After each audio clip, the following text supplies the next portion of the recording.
abadde mumunonye bange panvu nze mulina era otwogerera nali natereka dempete eno Rahmah Pinky for sorry then no bakabone for that matter bujja kutuka week ejja tukwatire mu Pinky mbaga tujisaliza amso tufuna wabo baka sabula ono siwa vao katoka bufa msaga amanya levels bampita MC Mazingo muganda mami omubwendi kubukede TV program cha weekend we tusimbu the Dr. Sefco HK Aula ne Med Rooster tuba no mugenyi kana akadde mbatumira ko mwena bekumira kubukede TV mpozi wangambi omuyimbi wa gondi yani Nifakash ali wali kubukedde fama ye yatumbudde daze kulanga tukyalirako naye yali ku radio mutuninge Nifakash kwali esawe eno nino omuyimbi mu studio tunera bila mazinga tukisewo nti Eddie Kenzo taliwo ali LA era nga twagenze ku Grammys tusuubiza nti Uganda Grammy tugifunye nawe mulimu bana boy munnabitegeera mulimu bana boy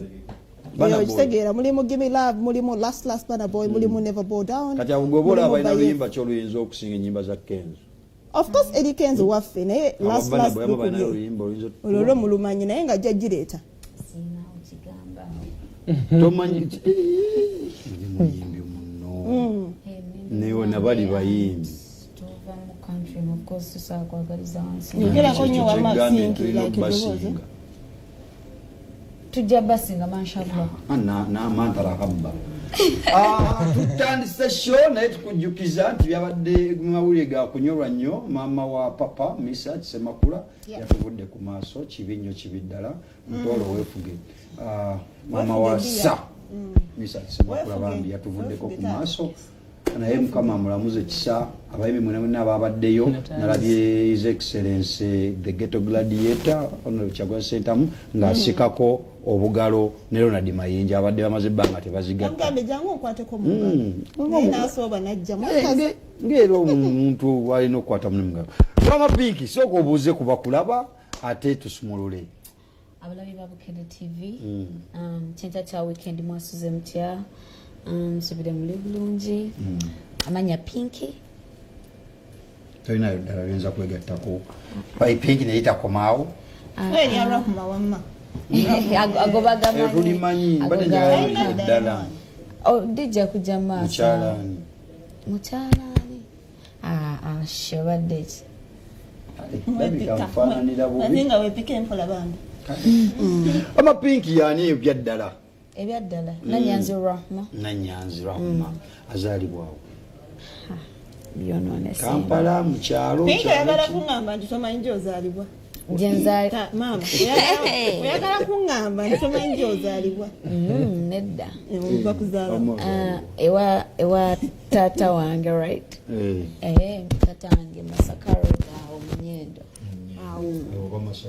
ab'omunyendo tubabuuzaako yasomako pakawo ani Rahmah Pinky akyasoma ali ku university gwakaana akato university oyagalayo ki batandise okuwandiisa abaana bato lwaki ogamba omwana nti muto mwana muto towanayita myaka 3 akozetekola nkokola ebimba ne fresh kid anti kisinzira myaka 3 kati ogiba gyayitawo wembanga nalina 15 by then kati nina 18 kiwedde mbadde nga namubuuza emyaka gye abagambye nti Pinky alina emyaka 18 mwabagamba nti Pinky ali mu 3 mu 24 mulekeraawo okusibako emyaka egitali gyaffe abagambye ali 18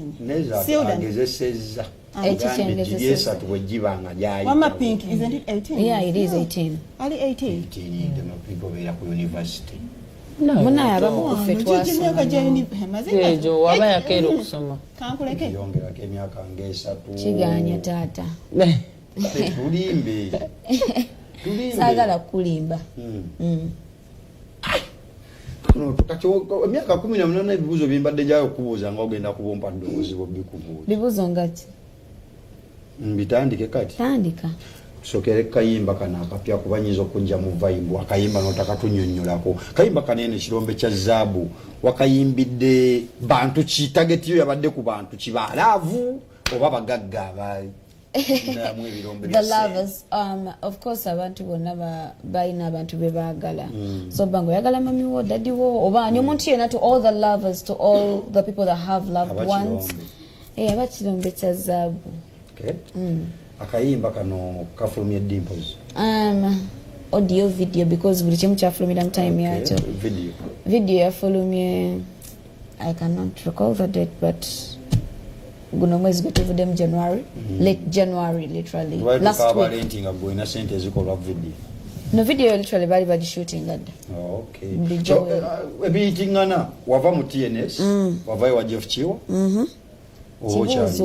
Chibuzo wavayo wachari no I'm working as a solo artist now gundi yekola ki mu video yo ngate video unaona ya team no sleep okubera nteli mu video yange because waliwo situation mobera no muntu nga mwina personal relationship apart from the business so personal relationship teyavaawo so music ali mu team no sleep tewali nsonga lwaki abatafuluma okay tusubireyo olwalero olufumanga lukyali ko team no sleep wenna oliranga time yeyo nti kati saa zino njagala kutaluyimba bwe luti regardless logo kyeri munja dduta okay yo nyimba yeyo nayo mvuddeyo so kenkwemu ku sefuko tata to sefuko nawe buza ebi kibuzo kichowereza ewa Pinky nze Pinky kyenjagala omubuuza nti tusuubire music nti agenda kwawukanako kwona abadde mu team no sleep nga gwe solo artist kuba tubadde tulaba music abadde eri nti abadde mulungi ng'oli mu TNS tusuubire ki nga gwe solo artist kuba tulaba abayimbi bangi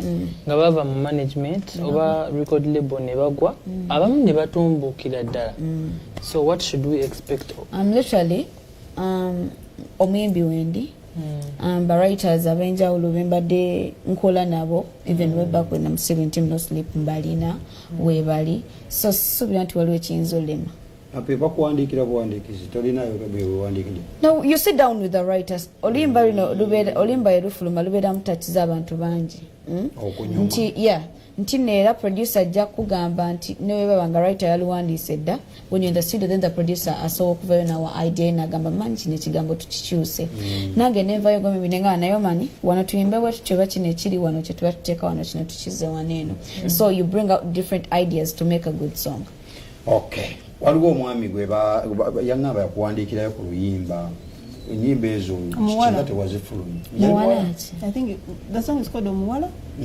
is it Omuwala olwakayimba kabayita muwala ndi muwala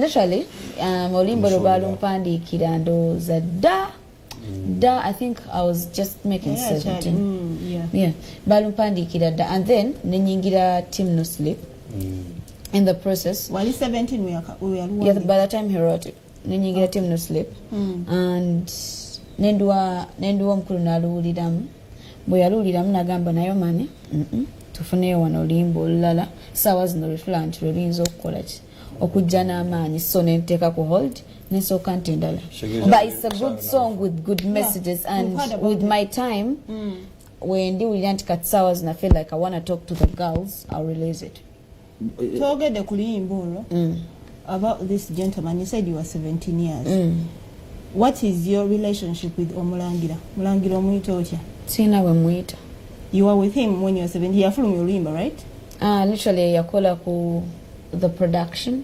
see yeah funding literally ya funding and Muwala like a sponsor and Muwala because he came in as a person who wanted to help the artist. That's what I wanted to ask. From your story about I think a month back. It's not even a month, I think it's 2 months back.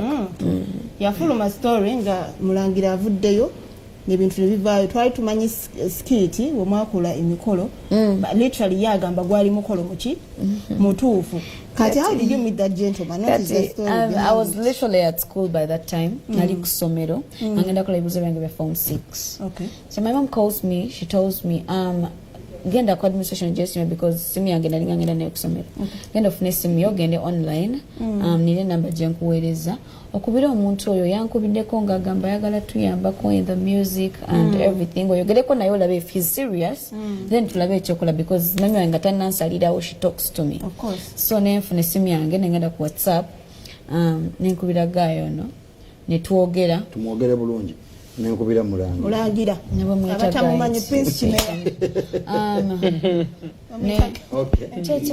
nemukubira essimu netwogera nenjogera naye awo nannyonnyola ku bya music apparently nangamba by that time he was in the USA netwogera so I called mom mugamba I feel like engeri gy'abadde ayogera, it seems he's serious.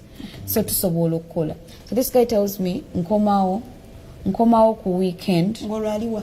He tells me he's in the US. Okay. Nkomawo ku weekend. I'm looking forward to meeting you and we have a little conversation face to face. I'm like, okay, it is fine.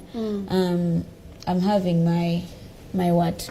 I'm having my briefing on Friday. So literally after the briefing, you'll see me maybe on Sunday. Then on Monday I go for my exams. He's like, okay. So on Sunday, very early in the morning, I see cars parking in the school. Literally, I know my mom's car. So I was like, that's not my mom's car. So see cars coming in, so I didn't expect it was me. So out of the blue, they told me, Pinky bakuita ku administration. Nzikirira ku administration, mulaba, twogera. Eliaze ne mami. Yeah, literally ajja ne mami. And then some other people, they came like 4 people. Twogera. Music, it was music. Twogera, tunyumya, what do you want to do after school? I want to go for university. Which course do you want to go to? I want to go for this. How far do you want to go in the music industry? I told him. So the door closes like that. Olwakadde Pinky badde nsaba tutuukireko wali ku bifaananyi bino ebifuluma eby'embaga. Nzija. Sala. So after nga nvudde ku ssomero maliriza ebibuuzo and everything. So my mom sits with me. She tells me, you know what, this guy wants you to go to the US and sit and do your university from there. I'm like, okay, it's a blessing. And then they're like, naye kati tufunye tutye empapula ku embassy because this one is already a citizen and then we need to get a way for you to also do what? Go to the US. So they bring up that suggestion. Like to take the pics to be taking and then babitwale ku embassy with the papers kijebwe chicho like the easy way to get the papers.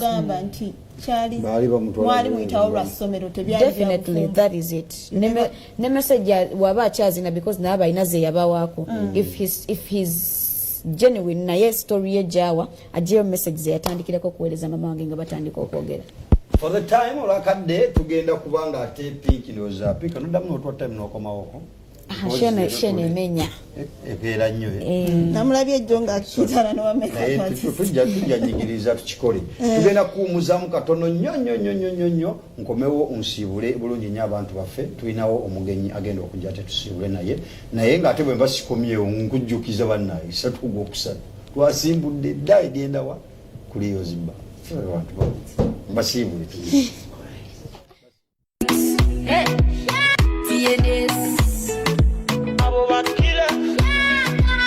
Shako the big kwagala byamalayo tompita kutena nebwe nkuswama bitya ompita kutene biroto byantisa bintisa ngamba kyobonzunza n'olumu wandope wofisa gwera bawe banna